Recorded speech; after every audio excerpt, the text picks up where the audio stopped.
Melissa and Joan? Yeah, it was my directorial featured debut. I know I directed Sabrina and a ton of TV shows and a short film, but yeah, I do direct Melissa and Joey here and there, and the one that they had me do this year was the Halloween episode, which was a big, like, Sabrina reunion type thing. Very cool.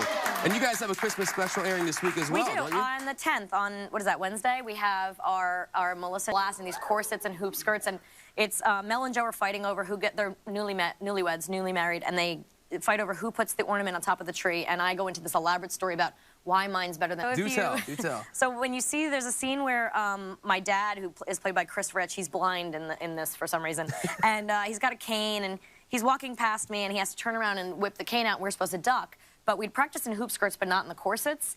And when he went to swing the cane, I actually forgot I was supposed to duck, and my co-star, Taylor, she dragged me down to the floor, and as she pulled me down, we realized we couldn't bend, so we went over like trees. I mean, we went sideways, like, and it was kind of a slow motion thing, and we landed on the hoop skirts, and it was like, whoa, like, it was so funny and so ridiculous, because we just didn't even know, you know, it's one of those, when you fall, you're like, how did that happen? And that's what Elton this morning. Like, what happened?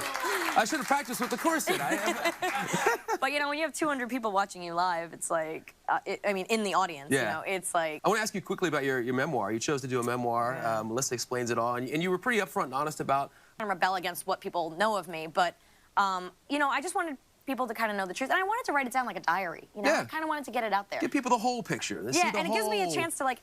It forced me to sit down and write my story instead of me trying to like write a diary and like actually get to the, you know, I did panic. It was like, oh my gosh, people. Am I really gonna say all this? Yeah, and my husband was like, what did you do? What did you, he hadn't read it before. He's like, what did you say? What did you say? I'm like, I don't know, but I'm freaking out. Well, I'm sure in preparing for this interview, I was on the internet, scary thing to do sometimes, but a lot of very interesting facts about you out there. Okay. I want to tell you a fact and you know, figure out if this is actually a true thing or not. All right, it's a little game we call Fact Check. So, number one, you were named after a song by the Allman Brothers called Melissa. Is that a fact? That is a fact. My dad...